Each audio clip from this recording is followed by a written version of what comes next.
Ayaw niyang matulog. Pinapatulog ko, ayaw. Kanina pa yan gising. Lalaro pa. Hirap ko naman pilitin kasi pag dinala ko sa kwarto, bumababa siya. Bumababa siya sa bed, lumalabas siya ng kwarto. Tutulog din yan pag inantok. Parang kahapon isang beses lang natulog kahapon. Umaga lang. Pag gising, wala na. O ano? Ha? Arte. Na na na na na na na na. Na na na na na.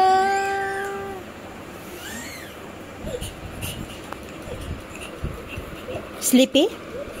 Sleepy? Let's sleep? Let's sleep? Ah, let's sleep?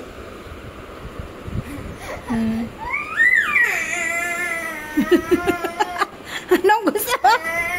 Tingnan mo gali. Bigla lang siyang iyak na walang dahilan. Ikaw talaga, Tonton. Ano? Ha? Ah? Ikaw talaga. Para kang lasing.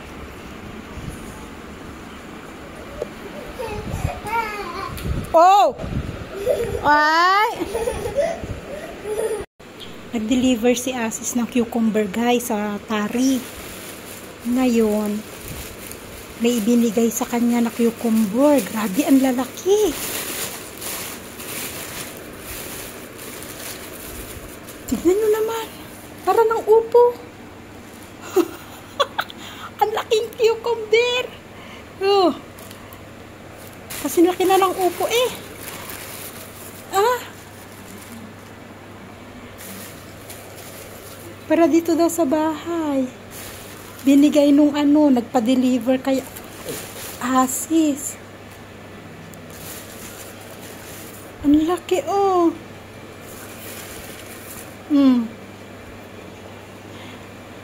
Grabe.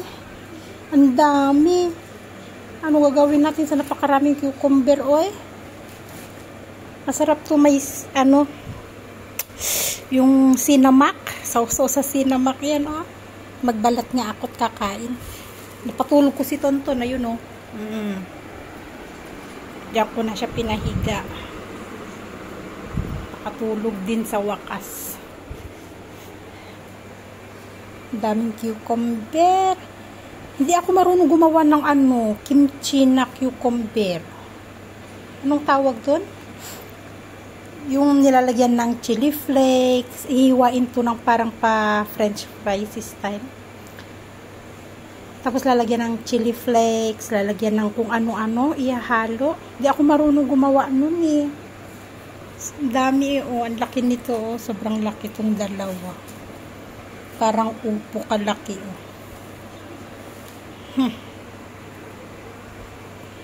How come China? This morning. Hi guys. So, ang ulam natin ngayon ay chicken. Gusto daw ni Asher ng chicken nuggets. Chicken fried chicken. Yun ang gusto niya. Kaya, imamarinate natin to. Lalagyan ko ng harina, salt, pepper, ganun. Pero hugasan mo. Yes. Cook rice. Papa, don't go to my video, ha? Why too much with the rice? Not yet finished. You put too much water? No. Maybe. Impossible. Why don't why you are washing? Why? Already got one wash. Where did you buy this one? This one the pizza. Ah! Ayan. Pumasok pa to. Malay ko ba kung saan mo binili? Galing kasi siya ng parsa, guys. Malay ko ba kung sa parsa niya binili? No problem. Eh. How come there's no taste? I will put seasonings. I will put salt, pepper, and everything. La, your anak! He will fall down, Papa! No problem, so that he will feel painful. Umakyat ng table eh. You are asking me to finish this one but you do not know how to take care your anak. Marinate muna natin. So ayan na yung ating chicken. Magpapainit tayo ng kawali. At maglalagay tayo ng oil.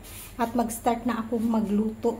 Mag-fry habang maaga para maaga din makatapos. Maaga makapagpakain sa mga bata. So ayan, mainit na yung ating mantika. At mag-start na tayo mag-prito.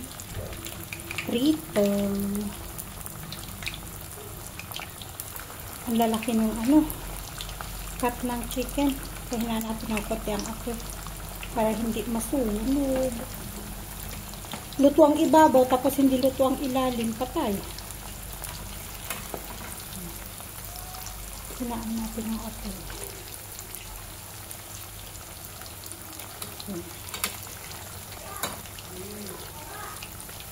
Luto time tayo. Dahil yun daw ang request ng isa. Anong gusto mong ulam, Asya? Sabi daw niya, fried chicken.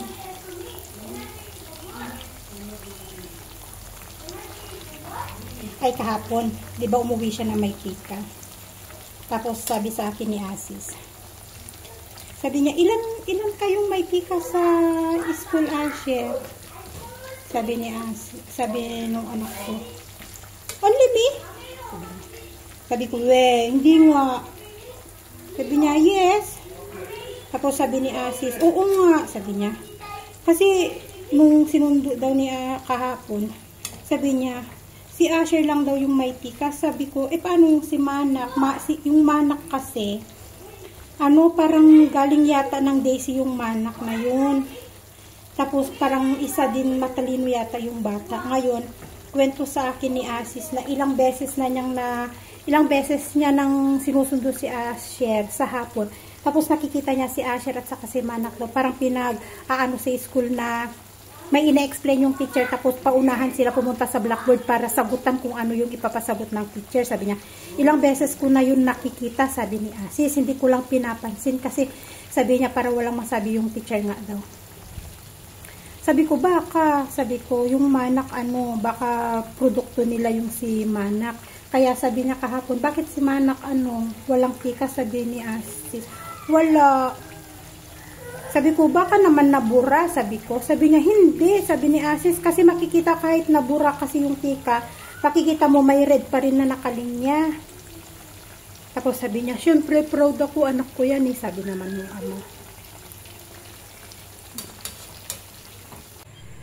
At ang ating view sa likod, umulan na naman. 3 araw nang umuulan tuwing hapon. Pero, ayan after umulan, medyo maaliwalas ang panahon. At matataas ang din ang ating mga palay. Sa mga nag-request pala, hindi may nag-request kasi nasabi niya, Mami Jo, baka pwedeng house tour daw dito sa may bagong bahay na to. Guys, papaalam muna natin sa pinsan ni Asis kung gusto nila magpa-house tour sa kanilang bahay. Yan. Naka-tiles din sila. May tiles sa harapan, tapos sa loob, kusina. Bali, ang wala lang tiles ay yung 3 kwarto. Bali, 3 kwarto kasi yan siya. Tapos, ayun may temple sa taas. Ayun temple yun. Ito kasi hagdanan yan. Pababa, pataas na hagdanan yan. Yun yung katabi niya yun. Yung may konting ulo. Temple yan. Bukod sa may temple sa baba, may temple. Karugtong yung nasa taas. Doon nagpupuja, ganyan. Kapag may puja-puja, pag may festival na puja-puja, ayan, nandyan nakalagay yung mga gold na lagayan, gold na plate, gold na paso, tapos nandyan din yung mga picture ng mga goddesses, gods nila, kagaya ni Krishna, kagaya ni Shiva, ganyan basta ganon, maraming mga picture yung mga goddess, god nila dito. So, naandun lahat yun sa kwarto na yan. Pero, hindi mo kasi siya basta mapapasok yung kwarto na yon. Parang kina Julie. Finish? Yeah. Can I see? Tapos na siya sa homework. What's this? Nepali? Yeah. Nepali. Chaura. Sana. Hurry up. Also this one. 00 also? Okay. So, yung nag-request kung pwede, ipaalam muna natin sa may-ari. Kasi, yung nanay kasi nung may-ari ng bahay na yan ay hindi masyadong mabait. Hindi masyadong mabait, no? Hindi naman sa hindi mabait, guys. Kaya lang, kasi, may pagka, paano ko ba sabihin? Basta iba, lalo ngayon, bago yung bahay nila, ganyan. Parang hindi, basta ganun, guys. Kailangan muna natin ipaalam kung gusto nila ng, saan ba yung video ko? Hindi nyo na nakikita. Kailangan mo natin ipaalam. Sabihin ko muna kay Asis, tapos sasabihin niya sa pinsan niya. Pag pumayag yung pinsan niya, pasukin natin yung bahay nila para makita nyo. Malaki. Yung sala nila, napakalaki yung sala nila. Parang, ang sala nila parang, parang yung parang itong kusina namin sa loob, karugtong yung sala, mas malaki pa. Kasi ang measure ng kwarto ng bahay nila ay 14 by 13 o 14 by 15. Ganun kalaki yung kwarto nila, guys. Etong kwarto kasi namin ay 10 by 11. Yung sa kanila, 14 by 15 yata or 13 by 15. Pag ganun yung kwarto, syempre, yung karugtong, diba? So, ganun. Malaki yung, as in, ang laki ng sala nila. Tapos, yung salat sa kusina, open din. Parang yung sa amin, salat sa kusina, open. Ganun din yung ginawa nila, open din. Bukas, sasabihin mo kay Asis, ipapaalam sa pinsan niya, kay Sunil, kapag gusto nilang ipa-house tour para pakita niya. Malaking bahay nila. Malaki din ang gastos nila. Kasi ang laki ng gastos nila.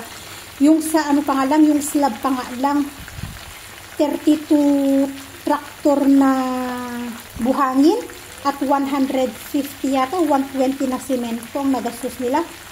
Tapos ilang bundle ng anong tawag dito? Anong tawag dito? Yung mas makapal kaysa dito. Ito kasi mas manipis eh. Yung mas makapal kaysa dito, 4 o 5 yata yung nagamit nila na bundle ng ganito. Laki ng gastos nila. Sabi ni Asis, yung slab nila, pumapatak na 200 to 50,000 ang nagastos nila pang pa-slab. Ang laki ng gastos nila pagpapatayo ng bahay. Tapos, bayad pa nila sa carpenter. Siyempre, bayad nila sa tao. Ang bayad yata nila sa tao ay 200 or 150. Kontrata. Ganon. Tapos, bayad nila sa carpenter, yung nagawa ng bintana, pintuan, ganyan. Hindi pa masyado tapos. Wala pang grills ang bintana nila. Di bang mga bahay dito, may grills ang mga bintana. Hindi pa nila napalagyan ng grills ang bintana nila. Ayan.